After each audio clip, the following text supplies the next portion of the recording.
Brigade Belvedere, 1 BHK, 2 BHK, 3 BHK flats available. Burigere Cross, Bengaluru. Please contact this number. అప్పుడు ఎందుకు జరగలేదు? ఇంకొక ప్రశ్న కూడా అడగవచ్చు. వీళ్ళు అందరూ లాస్ట్ ఒక 30-40 సంవత్సరాల్లో బార్డర్ క్రాస్ చేసి ఇండియాకి వచ్చారు. కొంతమంది అయితే బిఫోర్ 2000, కొంతమంది బిట్వీన్ 2000 అండ్ 2010, అండ్ లాస్ట్ ఒక 2-3 సంవత్సరాల్లో ఒక 2-3% ఉంటుంది, చాలా తగ్గిపోయింది. ఇనిషియలీ బీఎస్ఎఫ్ని మీరు కూడా బ్లేమ్ చేయొచ్చు, ఎందుకంటే వాళ్ళకి ఒకటి ఫెన్సింగ్ లేకుండే. మీరు ఎంత పెట్రోల్ చేస్తారు? ఈ తొరగబాటులందరూ వీళ్ళందరూ రాత్రిపూట they will get in to the country అన్నమాట. రాత్రిపూట వీళ్ళు బార్డర్ క్రాస్ చేసి దేశాన్ని ఎంటర్ అవుతారు. ఇది డిటెక్ట్ ఎట్లా చేస్తారు? మీ దగ్గర ఫెన్సింగ్ ఉంటేనే మీరు చేయొచ్చు. ఫిజికల్ ఫెన్సింగ్ లేదు. చాలా చోట్లలో రివర్స్ ఉంది, చిన్న చిన్న చెరువులు ఉన్నాయి, రివర్స్ ఉంది, లేక్స్ ఉన్నాయి, దాని నుంచి కూడా దూరం వస్తారు. ఈ బంగ్లాదేశ్ ఏజెంట్లకి 10,000 నుంచి 15,000 రూపాయలు ఇచ్చి వాళ్ళు బంగ్లాదేశ్ టాకా ఇచ్చి బంగ్లాదేశ్ కరెన్సీ ఇచ్చి ఇండియాకి వస్తారన్నమాట, తీసుకొస్తారు. ఇక్కడ తీసుకొచ్చిన తర్వాత కమ్యూనిస్ట్ పార్టీ టైం నుంచే, ఇప్పుడు కాదు, మేము talking of Siddharth Shankar ray government, Congress government పడిపోయిన తర్వాత ఆ టైంలో కూడా జరిగింది అనుకోండి. దాని తర్వాత కమ్యూనిస్ట్ వాళ్ళు వచ్చిన తర్వాత ఒక పాలసీ అయిపోయింది, స్టేట్ పాలసీ అయిపోయింది, దాట్ వీళ్ళని మనకు ఓట్ బ్యాంక్గా కన్వర్ట్ చేసుకోవాలని.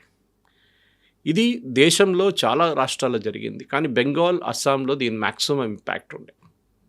ఆ టైంలో జార్ఖండ్, బీహార్ వాజ్ ఓన్లీ బీహార్, కానీ Jharkhand shares a border with West Bengal. So చాలామంది మీరు చూసుంటారు, బార్డర్ డిస్ట్రిక్ట్స్ ఆఫ్ జార్ఖండ్లో ముస్లిం పాపులేషన్ పెరిగింది. I'll give you data for that.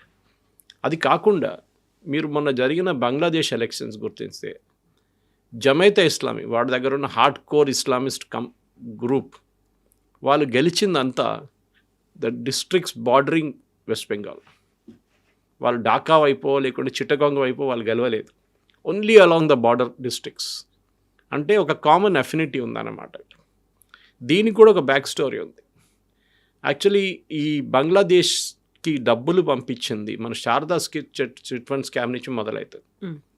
అప్పుడు అక్కడున్న బంగ్లాదేశ్ ఫారిన్ మినిస్టర్ భారతదేశానికి ఒక లెటర్ రాశారు షేక్ హసీనా టైంలో, సేయింగ్ దట్ ఈ శారదా చిట్ ఫండ్ స్కామ్ నుంచి టీఎంసీ అనే ఒక పార్టీ వాళ్ళు మీ దగ్గర ఇక్కడున్న జమైతే ఇస్లామీకి డబ్బులు పంపిస్తున్నారు, దానితోని వాళ్ళు ఇక్కడ పెద్ద ఒక ఏం చెప్తారు రైట్స్ క్రియేట్ చేస్తున్నారు, సిచ్యువేషన్ క్రియేట్ చేస్తున్నారు, యూ ప్లీజ్ టేక్ యాక్షన్ అని చెప్పి Bangladesh foreign minister Indian foreign మినిస్టర్కి రాశారు. ఆ టైంలో యాక్షన్ ఏం తీసుకోలేదు. It was very very clear. Mamata Banerjee వాళ్ళ పార్టీ ఆమెకు డైరెక్ట్గా తెలియకుండా నడవదు ఇదంతా. లాడ్ ఆఫ్ దమ్ మాషా, ఇది ముర్షిదాబాద్, మాల్డా, 24 పర్గనాస్, సిలిగుడి, ఈ ఏరియాస్లోనే ఇదంతా జరుగుతుండే. మీకు ఒక ఎగ్జాంపుల్ ఇస్తాను కవిత గారు, ఎందుకంటే మనం నంబర్తోనే మాట్లాడాలి. ఇప్పుడు 2026 సెన్సస్ నడుస్తుంది, ఇంకా 27 రిజల్ట్ వచ్చాక 28 అయిపోతుంది. 1951 మన రిపబ్లిక్ అయిన తర్వాత ఫస్ట్ సెన్సస్ జరిగింది. అప్పుడు హిందువుల పాపులేషన్ భారతదేశంలో 84.10, 84% హిందువుల పాపులేషన్. ముస్లిం పాపులేషన్ ఆ టైంలో 9.8. ఇప్పుడు మనం 2011కి వస్తాం. అంటే హిందువులు 84% ఉన్న హిందువులు 1951లో తగ్గి 79.8కి వచ్చారు. యూజువలీ మన ఫర్టిలిటీ రేట్ చూస్తే 2 పిల్లలు ఉంటే కూడా పాపులేషన్ ఇంక్రీజ్ కావాలి, 3 to 4% తగ్గింది హిందూ పాపులేషన్. దానికి చాలా కారణాలు ఉండొచ్చు. చాలామంది 1 చైల్డ్ పాలసీ ఫాలో చేస్తారు, న్యూక్లియర్ ఫ్యామిలీస్, ఒకటో అబ్బాయి ఒకటో అమ్మాయి చాలని చెప్పి పాలసీ ఉంది. కానీ ముస్లిమ్స్ దగ్గర ఫర్టిలిటీ చూస్తే వాళ్ళది ఎప్పుడు 3 నుంచి 4 నుంచి 5 నుంచి 6 దాకా వెళ్తుంది, 6 పిల్లల దాకా మినిమం ఉంటుంది వాళ్ళ దగ్గర. సో ముస్లిం పాపులేషన్ 1951లో 9.8% ఉండే, క్లోజ్ టు 10% అని చెప్పచ్చు, 9.8. అది 2011కి సెన్సస్ జరిగినప్పుడు లాస్ట్ సెన్సస్ 14.2% పెరిగింది. అంటే హిందూ పాపులేషన్ 4% తగ్గింది, 4.3. ముస్లిం పాపులేషన్ 4.4% పెరిగింది. Course Christians, Sikhs, Buddhist, Jains అందరు పాపులేషన్ తగ్గింది along with Hindus. But Muslim population ఒకటే పెరిగింది. దీనికి 2 కారణాలు ఉండొచ్చు. ఒకటి ఫర్టిలిటీ లెవెల్, నేను చెప్పాను చూడండి, పిల్లలు ఎక్కువ అనుకుంటే దానికోసం పాపులేషన్ పెరుగుతుంది వాళ్ళది. రెండవది ఇన్ఫిల్ట్రేషన్, అంటే బంగ్లాదేశ్ నుంచి పారిపోయి చొరబాటులో మన దేశానికి వచ్చారు. దాని తర్వాత బంగ్లాదేశ్ నుంచి వాళ్ళు చాలా మటుకు మొన్న ఒక ఇంటర్వ్యూలో ఐ థింక్ ఇండియా టీవీ అనుకుంటా వాళ్ళు ఇంటర్వ్యూ చేస్తున్నారు బెంగాల్ బార్డర్ నుంచి ముర్షిద్ క్యాంప్ దగ్గర నుంచి వీళ్ళందరూ వెయిట్ చేస్తున్నారు క్రాస్ చేయడానికి. కొందరు మాట్లాడితే that fellow was in Kerala, working in Kerala అంట, ఒక రెస్టారెంట్లో అక్కడ. కేరళలో బెంగాలీ నిండిపోయారు. పూజా టైంలో అక్కడ రెస్టారెంట్లు క్లోజ్ చేస్తారు, హోటల్స్ క్లోజ్ చేస్తారు, ఎందుకంటే పని చేయడానికి ఎవరు వాళ్ళందరూ బెంగాల్కి వెళ్ళిపోతారు ఆ టైం. అక్కడి నుంచి అంటే ఎక్కడ దాకా వీళ్ళు చేరుకున్నప్పుడు హైదరాబాద్లో కూడా డెఫినెట్గా దే విల్ బి మినిమం నా అంచనా ప్రకారం ఒక 10 నుంచి 30,000 మంది బంగ్లాదేశీయులు హైదరాబాద్లో ఉంటారు. కానీ ఇక్కడ ఇల్లీగల్గా ఇక్కడున్న గవర్నమెంట్ యాక్షన్ తీసుకోరు. ఎందుకంటే వాళ్ళు ఫస్ట్ ఏం చేస్తారు, రాగానే ఒక ఆధార్ కార్డ్ సంపాదించుకుంటారు డబ్బులు ఇచ్చి, దాని తర్వాత ఓటర్ ఐడి కార్డు తెచ్చుకుంటారు, దాని తర్వాత ఏం చెప్తారు మిగతా డాక్యుమెంట్ రేషన్ కార్డు కూడా తెప్పించుకుంటారు. ఇదంతా ఇంటర్లింక్డ్. ఇది దానికోసం మీరు చూస్తున్నారు తెలంగాణలో మన పాపులేషన్ కన్నా ఎక్కువ వైట్ రేషన్ కార్డులు ఉన్నాయి మన దగ్గర. అది one of the main indicators is that there is lot of fraud in the system అనమాట. ఎనీవే, సో ఈ పాపులేషన్ మీకు ఒక ఎగ్జాంపుల్ ఇచ్చాను, ఇది జరిగిందని. వెస్ట్ బెంగాల్లో ఇప్పుడు కాదు, నేను చెప్పిన మాటకు కమ్యూనిస్ట్ హయాం నుంచి జరిగింది. మమతా బెనర్జీ టైంలో దాన్ని ఎంకరేజ్ చేశారు. అక్కడ బర్త్ సర్టిఫికేట్లో పెద్ద ఒక ఫ్యాక్టరీ ఉంది. అబ్బాయి అమ్మాయి ఇక్కడ పుట్టారు, వాళ్ళ ఫాదర్ మదర్ బంగ్లాదేశ్ నుంచి వచ్చినా కానీ వాళ్ళు బర్త్ ఇక్కడ చూపిస్తారు, వాళ్ళు అడ్రస్తో సహా ఏదో ఒక అడ్రస్ పెట్టి చూపిస్తారు వీళ్ళు. మీకు ఇది క్లియర్గా చెప్పాలంటే చాలా మటుకు బంగ్లాదేశ్ నుంచి వచ్చిన వాళ్ళకి ఎంకరేజ్మెంట్ వీలే ఇచ్చారు. మన అస్సాం గురించి మాట్లాడాం కవిత గారు. Assam has face the majority front actually, it is not Bengal. Initially Assam face చేశారు, ఎస్పెషలీ 71 వార్ టైంలో. అది కాకుండా దానికన్నా ముందు 65లో 61లో కూడా బంగ్లాదేశ్ నుంచి చాలా మటుకు ఆ టైంలో ఈస్ట్ పాకిస్తాన్ ఉండే. ఈస్ట్ పాకిస్తాన్ వల్ల చాలామంది సిటిజన్స్ అస్సాంకి వచ్చారు. అప్పుడే అస్సాంలో పెద్ద ఒక గొడవ జరిగింది, గుర్తుంటుంది. All Assam students union form అయింది, పెద్ద ఒక అజిటేషన్ జరిగింది. ప్రఫుల్ల కుమార్ మహంతా చాలామంది చనిపోయారు పోలీస్ ఫైరింగ్లో, దీంట్లో. ఎందుకంటే వాళ్ళు ఏమన్నారంటే అస్సామీసు ఈ బంగ్లాదేశ్ నుంచి వచ్చిన వాళ్ళు, and they didn't define between Hindus and Muslims, అది ఒక చాలా క్లారిటీ ఉంది దానికి. వీళ్ళు వచ్చి మా కల్చర్ మార్చేస్తున్నారు, మా ఫుడ్ హ్యాబిట్స్ మార్చేస్తున్నారు, బీఫ్ తింటున్నారు, హలాల్ పెట్టారు, ఇది మాకు వీ విల్ నాట్ అగ్రీ. వాళ్ళ డ్రెస్సింగ్ సెన్స్ మార్చేస్తారు, లుంగి వేసుకొని తిరుగుతారు వాళ్ళు చాలామంది దాంట్లో బంగ్లాదేశ్ నుంచి వచ్చిన వాళ్ళు మేల్ మెంబర్స్. మా కల్చర్ మారిపోతుంది, we don't want them here. పెద్ద అజిటేషన్ జరిగింది, నేను చెప్పాను చాలామంది చనిపోయారు దాంట్లో. తర్వాత రాజీవ్ గాంధీ గవర్నమెంట్ ఒక ఒప్పందానికి వచ్చారు, yes we will deport these people. Assamese ఏమన్నారంటే మా దగ్గర వీళ్ళు ఇక్కడ ఉంచుకోకూడదు, మీరు ఎక్కడికైనా పంపించేసాడు. Either you send them back to Bangladesh or you send them back to మిగతా స్టేట్లో రీసెటిల్ చేయండి. ఇప్పుడు ఇందిరాగాంధీ దానికన్నా ముందు ఒక రూల్ తీసుకొచ్చి, ఐ థింక్ టిల్ 1984 అది ఉండే రూల్ ఉండే. ఆమె పెట్టిన రూల్లో దట్ బంగ్లాదేశ్ నుంచి వచ్చిన చాలామంది అక్కడి నుంచి ఇల్లీగల్గా వచ్చిన వాళ్ళు కూడా సిటిజన్షిప్ ఇచ్చారు ఆమె, ఇంక్లూడింగ్ ముస్లిమ్స్. హిందువులు తక్కువ వచ్చారు, కానీ హిందువులు కూడా వచ్చారు లేదని చెప్పి. మన మటువా కమ్యూనిటీ అని మాట్లాడుతుంటాం. ఇప్పుడు 1 crore ఉన్నారు ఇప్పుడు బెంగాల్లో, వాళ్ళు 1 కోటి మంది ఉన్నారు, వాళ్ళకి ఇవ్వాలి దాకా సిటిజన్షిప్ ఇవ్వలేదు. అది కావాలని చెప్పి మమతా బెనర్జీ ఆపెట్టింది. ఎందుకంటే హిందువులు వాళ్ళు ఓటేస్తే బీజేపీకి వేస్తారని ఒక డౌట్ ఉండే ఆమెకి. ఇన్ఫ్యాక్ట్ మటువా కమ్యూనిటీ ఇచ్చి ఒక మినిస్టర్ కూడా ఉన్నారు యూనియన్ క్యాబినెట్లో, ఇప్పుడు మోదీ క్యాబినెట్లో. సో మన అస్సాం చూద్దాం. అస్సాంలో again will go back to 1961 second census. Hindu population 69.75% ఉండే 1961లో. 2011కు వచ్చేటప్పుడు అది తగ్గి 61% అయిపోయింది, 61.46, డ్రాప్ ఆఫ్ 11.87%. 11.87% మైనస్ అయిపోయింది పాపులేషన్. అదే టైంలో ముస్లిం పాపులేషన్ 61లో 24.70. ఇదంతా ఈ నార్దర్న్ అస్సాం డిస్ట్రిక్ట్స్లో ఉంటుంది. మన ఏఐయుడిఎఫ్ బద్రుద్దీన్ అజ్మల్ వాళ్ళ పార్టీ అదే ఏరియాలో స్ట్రాంగ్గా ఉంటారు. ఈవెన్ ఎంఐఎం పోటీ చేశారు ఈసారి అలయన్స్లో అక్కడి నుంచి. తో ముస్లిం పాపులేషన్ 1961లో అస్సాంలో 24.7% ఉన్నది. 2011కి వచ్చేదాకా 34.22, అంటే 24% నుంచి 34% పెరిగింది. అంటే ఇట్ ఇంక్రీస్డ్. మీరు చూడాలి, యాక్చువల్ పాపులేషన్ ఇంక్రీస్ విత్ 38.44. ఇప్పుడు జరిగిన దాంట్లో గ్రోత్ 10% గ్రోత్ ఉంది వీళ్ళది. ఎట్లా జరుగుతుంది? ఎంత పాపులేషన్ ఇంక్రీజ్ ఎట్లా అయింది? ఇది మనం అడగాల్సింది అనమాట. సో ఇది చాలా అదే టైంలో క్రిస్టియన్ పాపులేషన్ తగ్గింది అస్సాంలో, ఎందుకంటే వీళ్ళందరూ నార్త్ ఈస్ట్కి వెళ్ళిపోయారు, మిగతా స్టేట్స్కి వెళ్ళిపోయారు. సో హిందూ పాపులేషన్ తగ్గడం 11% తగ్గడం, ముస్లిం పాపులేషన్ 11%, ఆల్మోస్ట్ 10.87 పెరగడం. How is it possible? Illegal migration అయ్యి. మీరు ఫర్టిలిటీ లెవెల్ తీసుకురాలేరు. తీసుకొస్తే కూడా మ్యాక్సిమం 4%, 3 to 4% పెరుగుతుంది పాపులేషన్ మీద. డికెడల్ పాపులేషన్ అంటారు. అంటే ఒక సెన్సస్ నుంచి నెక్స్ట్ సెన్సస్కి వెళ్ళేటప్పుడు యూజువల్లీ ఒక 3% పెరుగుతుంది పాపులేషన్. కానీ హిందూ పాపులేషన్ తగ్గిపోతుంది కంటిన్యూస్గా. బికాస్ మనం పాపులేషన్ కంట్రోల్ తీసుకొచ్చాం. ఇందిరాగాంధీ టైం నుంచి హమ్ దో హమారే దో అని ఒక కాన్సెప్ట్ తీసుకొచ్చాం. దాని తర్వాత న్యూక్లియర్ ఫ్యామిలీ అయిపోయింది, ఇప్పుడు సింగిల్ చైల్డ్ పాలసీ అయిపోయింది. కానీ మీరు ఇది కేరళలో కూడా చూస్తారు. కేరళలో ఎప్పటి నుంచో పాపులేషన్ తగ్గిందని మనకు అందరు తెలుసు. They gone below the fertility level. Below fertility level అంటే మన ప్రేక్షకులకు ఎక్స్ప్లెయిన్ చేయాలి చాలా సింపుల్ లాంగ్వేజ్. చనిపోయిన వాళ్ళకన్నా తక్కువ మంది పుడుతున్నారు. So if 100 people passed away, replacement is only 75 or 65. So fertility level తగ్గుతుంది. నంబర్ ఆఫ్ పీపుల్ యాక్చువల్ తగ్గిపోతే హిందూస్లో అదే జరుగుతుంది. And to large extent Christians in Kerala also. కానీ 1-2 districts కేరళలో, దట్ టు నార్దర్న్ కేరళలో, the population is increase by 30%. Decadal growth 20-30% పెరిగింది. అది Malappuram, Kozhikode, Wayanad districts which are heavily Muslim population. So ఇదే డెమోగ్రఫిక్ డివిడెండ్ మీద మనం మాట్లాడుతూ ఉంటాం. డెమోగ్రఫిక్ చేంజ్ దీని గురించి సెంట్రల్ గవర్నమెంట్ ఒక కమిటీని ఎస్టాబ్లిష్ చేశారు. మీరు చెప్పారు. ఆ కమిటీలో ఒక రిటైర్డ్ సుప్రీంకోర్టు జడ్జ్ ఉన్నారు, 2 బ్యూరోక్రాట్స్ ఉన్నారు, ఒకరు IPS, ఒకరు IAS retired, and doctor Shamika Ravi who's an economist, who's in prime minister's office. వీళ్ళకి ఒక సంవత్సరం టైం ఇచ్చారు, మొత్తం స్టడీ చేయండి. ఇప్పుడు నేను చెప్పిన ఫిగర్స్ ఉంటుంది చూడ, అది ఇంకా డిగ్ చేయొచ్చు మీరు డీప్గా, అండ్ కొత్త సెన్సస్లో మీకు ఇంకా డీటెయిల్స్ వస్తుంది. బహుశా వాళ్ళకి ఇంకో 6 months ఎక్స్టెన్షన్ కూడా ఇవ్వచ్చు. How is this change happening? మనం మణిపూర్ గురించి మాట్లాడుతున్నాం, కుకీస్ అంటాం మనం. అక్కడ ఒరిజినల్ ఇన్హాబిటెంట్స్ ఆఫ్ మణిపూర్ ఎప్పటి నుంచో 500 నుంచి 600 సంవత్సరాలు, even before British time, were Meiteis Hindus.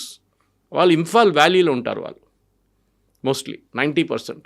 కానీ ఆ టైంలో బర్మా, ఇప్పుడు మయన్మార్, అప్పుడు బర్మా నుంచి వచ్చిన పాపులేషన్ అక్కడి నుంచి చాలామంది బర్మా నుంచి మైగ్రేట్ అయ్యి భారతదేశానికి వచ్చారు ఇల్లీగలీ. ఆ టైంలో బార్డర్ ఫెన్సింగ్ లేదు, ఏం లేదు. అక్కడ ఫెన్సింగ్ కూడా పెట్టలేరు మీరు ఎక్కువ, ఎందుకంటే అన్ని అండ్యులేటింగ్ ఏరియాస్ ఉంటుంది, ఇట్లా మౌంటైన్స్గా ఉంటున్నాను.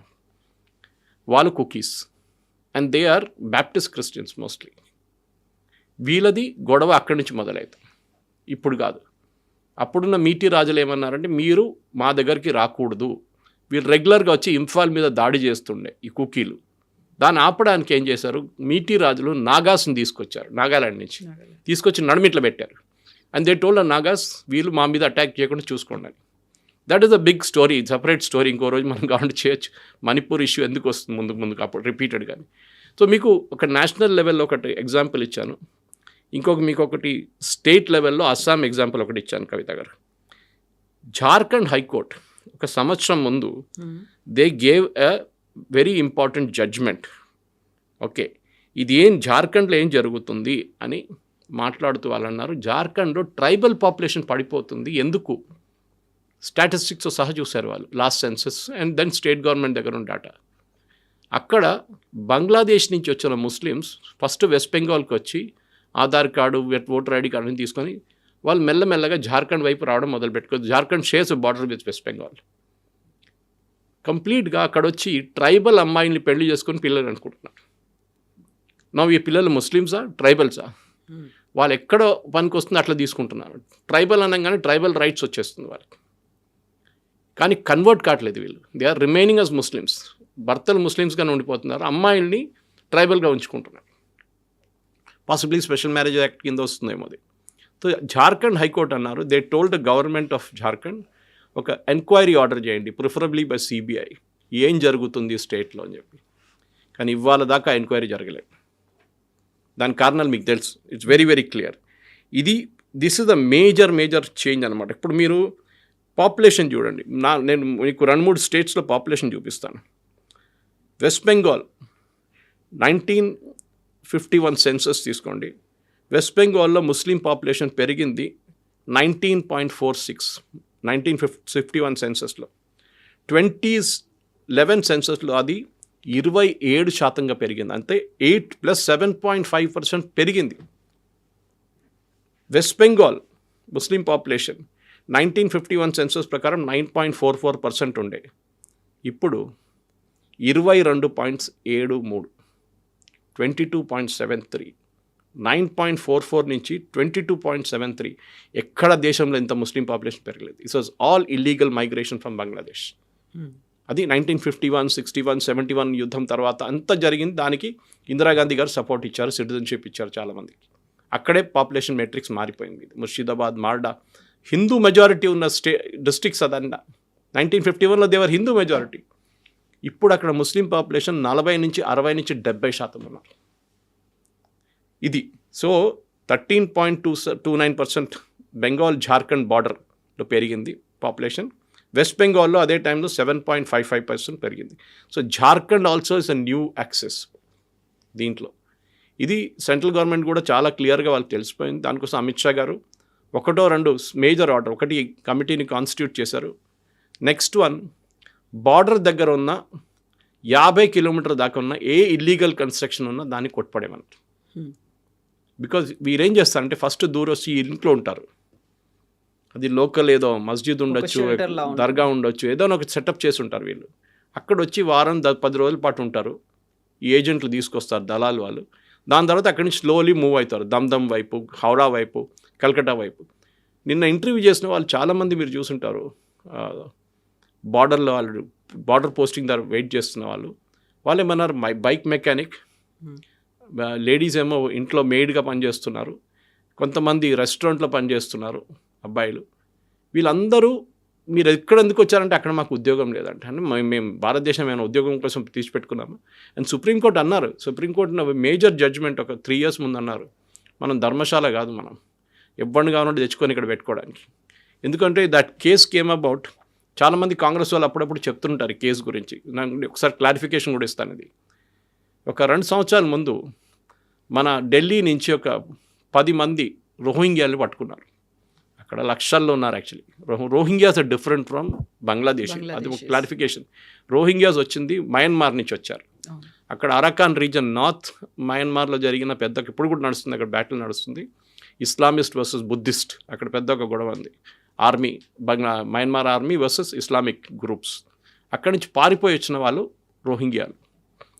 10 మంది రోహింగ్యాల్ని డిపోర్ట్ చేయమని సుప్రీంకోర్టు దాకా వెళ్ళిన కేసు. ఇండియన్ గవర్నమెంట్ ఏం చేశారు, వాళ్ళని తీసుకెళ్ళి అండమాన్ దాకా తీసుకెళ్ళి వాళ్ళందరికీ ఒక లైఫ్ జాకెట్ ఇచ్చేసి, ఒక చిన్న బోట్ ఇచ్చేసి పంపించేశారు వాళ్ళు. అది పెద్ద గొడవ జరిగింది. ప్రశాంత్ భూషణ్ సుప్రీంకోర్టులో అదే రోజు పొద్దున వచ్చి వాళ్ళని పంపించారు, హ్యూమన్ రైట్స్ అయిపోయింది. సుప్రీంకోర్టు అన్నారు, they are not our citizens. And first of all మీకు ఎట్లా తెలుసు వాళ్ళు అక్కడ ఉన్నారని అడిగారు. వాళ్ళు నాకు ఫోన్ చేశారు అక్కడి నుంచి.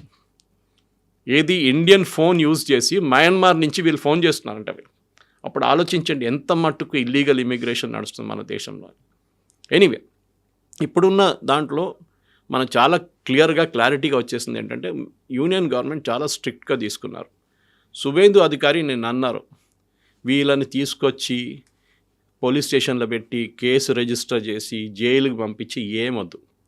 ఒక చట్టం ఉంది వెస్ట్ బెంగాల్లో, that is applicable to all border states. ఏంటది, మీరు ఎవరైనా ఇల్లీగల్ ఇమిగ్రెంట్ని పట్టుకుంటే 2 ఆప్షన్స్ ఉన్నాయి.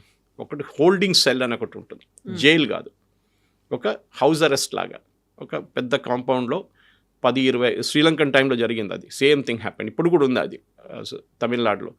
హోల్డింగ్ క్యాంప్ ఉంటుంది. ఆ హోల్డింగ్ క్యాంప్లో వీళ్ళని ఉంచుకుంటారు. అక్కడ it is better than a jail. ఫ్యామిలీస్గా ఉండొచ్చు.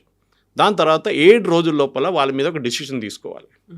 డిపోర్ట్ అవ్వడు. వాళ్ళ దగ్గర డాక్యుమెంట్స్ ఉందా, లేదు, డాక్యుమెంట్స్ ఉందా చెక్ చేయండి. అది మోస్ట్లీ ఫ్రాడ్ డాక్యుమెంట్స్ ఉంటుంది.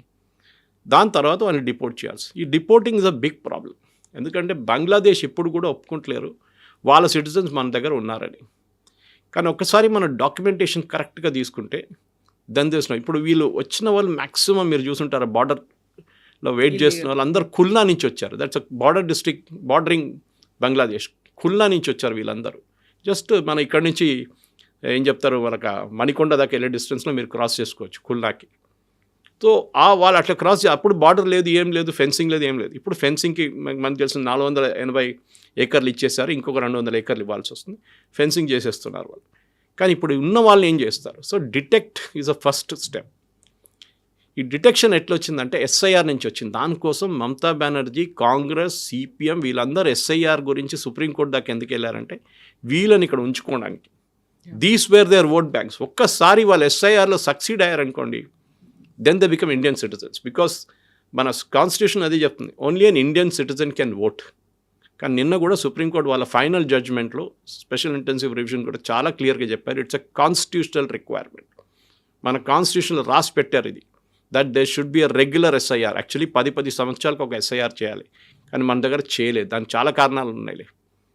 ఇప్పుడు ఒకటేసారి చేసినప్పుడు ఏమైందంటే 1 కోటి మంది దాకా వెళ్ళిపోయారు లిస్ట్ నుంచి. అండ్ 1 కోటి మందే ఇప్పుడు ఎక్కడ ఉన్నారు. దాంట్లో ఫస్ట్ స్టెప్ ఏం చేశారు, సువేందు అధికారి మొన్న వీళ్ళకి అన్నపూర్ణ స్కీమ్ అని చెప్పి ఒక స్కీమ్ ఉంది వెస్ట్ బెంగాల్. లేదు, that is food. In Bengal it is other way around. Annapurna there is 3,000 rupees మహిళలకి ఇస్తారు పర్ నెల. మమతా బెనర్జీ 1,500 ఇస్తుండే. ఇప్పుడు సువేందు అధికారి గవర్నమెంట్ వచ్చిన తర్వాత వీళ్ళు డేటా మ్యాచ్ చేసి చూశారు. ఇప్పుడు ఈజీ కదా మీకు, కంప్యూటరైజేషన్ ఉన్నప్పుడు డిలీటెడ్ డేటా ఎలక్షన్ కమిషన్ దగ్గర నుంచి మినిస్ట్రీ ఆఫ్ హోమ్ అఫేర్స్కి వెళ్ళింది. నిన్న సుప్రీంకోర్టు చెప్పారు మళ్ళీ, దట్ ఎలక్షన్ కమిషన్ ఈ డేటా మొత్తం మినిస్ట్రీ ఆఫ్ హోమ్ అఫేర్స్కి హ్యాండ్ ఓవర్ చేయండి, ఎవరెవరిని డిలీట్ చేశారు లిస్ట్ నుంచి అని చెప్పేసి. అక్రాస్ ద కంట్రీ మినిమం 12 కోట్ల మంది లిస్ట్ నుంచి తీసేశారు కవిత గారు. మన పాపులేషన్ 140 కోట్లు కాదు, 130 కోట్లే.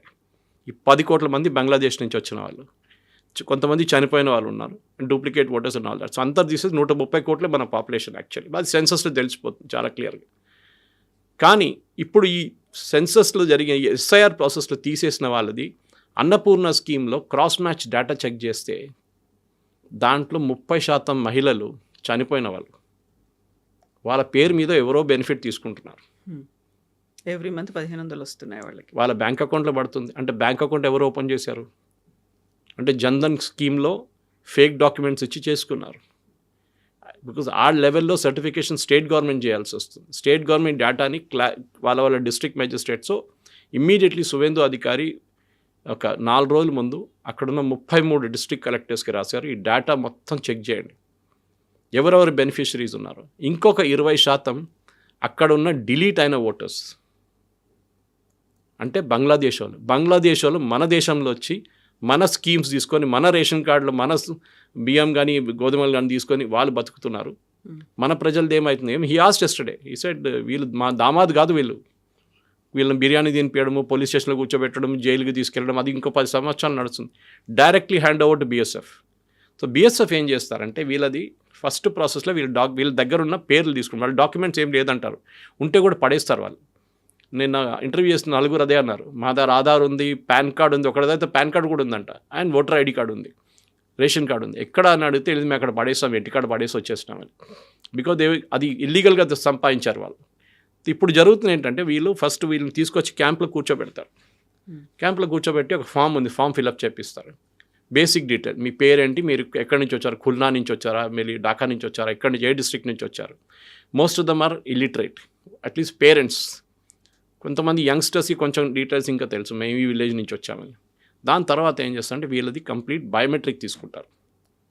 10 ఫింగర్ ప్రింట్లు బయోమెట్రిక్ స్కాన్ చేస్తారు. స్కాన్ చేసి నేషనల్ క్రైమ్ రికార్డ్ బ్యూరోతో మ్యాచ్ చేస్తారు. This will take hardly 5 to 10 సెకండ్స్లో మ్యాచ్ అయిపోతుంది. నేషనల్ క్రైమ్ రికార్డ్ బ్యూరోలో ఏదైనా దొంగతనం చేశారా, మర్డర్ చేశారా, క్రిమినల్ కేసు ఉందా, వాళ్ళ హిస్టరీ ఏంటి, వాళ్ళ హిస్టరీ అంటే పక్కన కూర్చోబెడతారు. ఆల్ క్లియర్ అంటే మళ్ళీ ఐరిస్ స్కాన్ తీసుకుంటారు వీళ్ళది. ఐరిస్ స్కాన్ ఈ 10 ఫింగర్ ప్రింట్లు తీసుకున్న తర్వాత వీళ్ళది డాక్యుమెంటేషన్ చేసి వీళ్ళ పేరు అన్ని డీటెయిల్స్ ఇచ్చి ఒక రోజులో 20, 30, 40, 50 మందిది ఉండొచ్చు యాజ్ పర్ ద స్పీడ్. ఇప్పుడు ఆల్రెడీ 200 మంది వెయిట్ చేస్తున్నారంట ఇవాళ కూడా. సో అట్లా కాకుండా చాలా క్యాంప్స్లో వేలాది మంది ఉన్నారు, ఇంకా పెద్ద పెద్ద ప్రొసెషన్ లాగా వెళ్తున్నారు వీళ్ళు. సో వీళ్ళని then there is a flag meeting, Bangladesh border guards and మన బిఎస్ఎఫ్ కమాండర్స్ నడిమిట్లో ఒక ఫ్లాగ్ మీటింగ్ ఉంటుంది. ఇప్పుడు ప్రతిరోజు జరుగుతుందంట, ముందంతే వారంలో ఒకసారి జరుగుతుండే. సో దాంట్లో వీళ్ళు లిస్ట్ ఎక్స్చేంజ్ చేస్తారు. చూడండి, 30 మంది ఉన్నారు, వీళ్ళ విలేజ్ ఇది, వీళ్ళ పేరు ఇది, వీళ్ళు వచ్చిన డీటెయిల్స్ ఇది, ఏ రోజు ఇక్కడికి వచ్చారు, ఏ ఇయర్లో వచ్చారు, okay, these are the details we have with us. మీరు కావాలంటే వాళ్ళని పిలిచి ఒకసారి అడగండి. సో బంగ్లాదేశ్ వాళ్ళు వీళ్ళని తీసుకొని, బంగ్లాదేశ్ బార్డర్ గార్డ్స్ వీళ్ళని ఒకసారి క్వశ్చన్ చేస్తారు. And most of dum speak Bengali only, Bengali భాష మాట్లాడతారు.